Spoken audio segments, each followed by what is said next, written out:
Hi friends, ఎలా ఉన్నారు? Welcome to my channel. ఈరోజు మన ఛానల్లో రెసిపీ గుత్తి కాకరకాయ వెల్లుల్లి కారం. పిల్లలు పెద్దవాళ్ళు ఎవరైనా ఇష్టంగా ఎక్కడ చేదు లేకోకుండా టేస్టీగా చాలా బాగుంటుంది.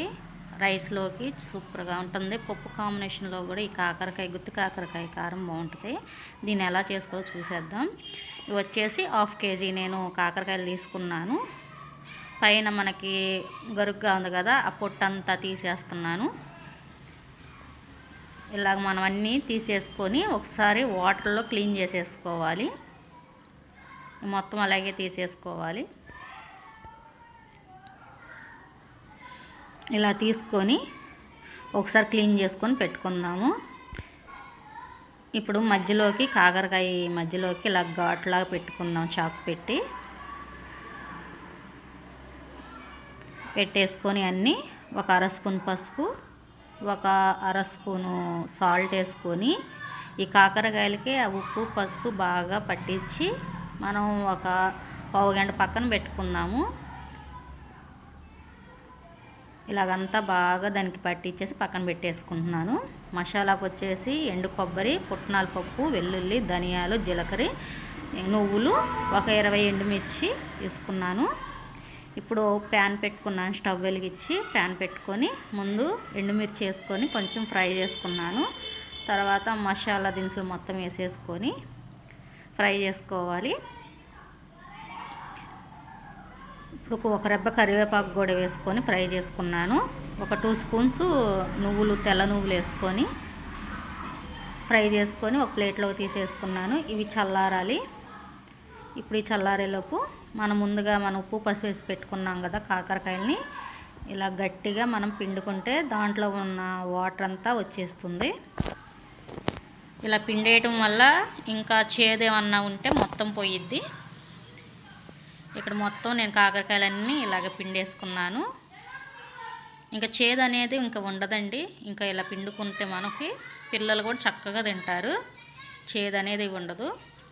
ఇప్పుడు స్టవ్ వెలిగించి ప్యాన్ పెట్టుకొని ఒక 1/2 కప్పు నూనె వేసుకున్నాను. అది వేడెక్కిన తర్వాత ఈ కాకరకాయలు పిండి వేసుకొని పెట్టుకున్నాం కదా, ఈ కాకరకాయలన్నీ వేసుకున్నాను. మీడియం ఫ్లేమ్లో పెట్టుకొని అటు ఇటు తిప్పుకుంటా వేయించుకోవాలి. మనకి మంచి కలర్ వచ్చేదాకా బాగా ఫ్రై చేసుకోవాలి. కాకరకాయ ముక్కల్ని హైలో పెట్టుకోకుండా మీడియం ఫ్లేమ్లోనే పెట్టుకొని వేయించుకోవాలి. హైలో పెడితే ఏంటంటే మాడిపోయిద్దండి. ఇదిగోండి, ఇలాగ బాగా ఫ్రై అయిన తర్వాత ఒక ప్లేట్లో తీసుకున్నాను. ఇది ఆరేలోపు మనం మసాలాకి కారానికి వేయించుకున్నవి మొత్తం మిక్సీలో వేసేసుకున్నాను. కొంచెం చిటికెడు పసుపు వేసుకున్నాను. 1 స్పూను ఉప్పు వేసుకొని మిక్సీ పట్టుకున్నాను. ఇప్పుడు వెల్లుల్లి రెబ్బలు నేను ఒక 20 రెబ్బలు తీసుకున్నాను. వెల్లుల్లి రెబ్బలు అవి కూడా వేసుకొని ఇలా చూపిస్తున్నట్టు మిక్సీ పట్టుకోవాలి. ఇదంతా ఒక ప్లేట్లోకి తీసేసుకున్నాను. ఇప్పుడు కాకరకాయలు కూడా మనకి చల్లారిని. ఇప్పుడు లోపల ఈ కారం అంతా మనం కాకరకాయల్లో స్టఫింగ్ చేసుకుందాము.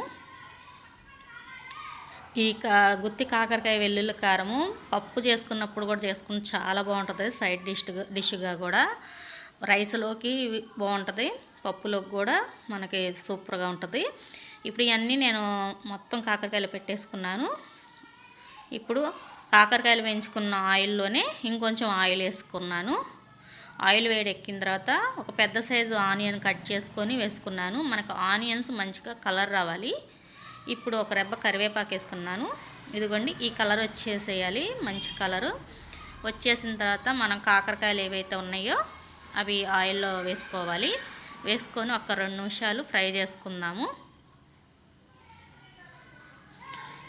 ఇలా ఫ్రై అయిన తర్వాత మనకు మిగిలిన కారం ఉంది కదా, ఆ కారం అంతా కాకరకాయల పైన వేసేసుకోవాలి.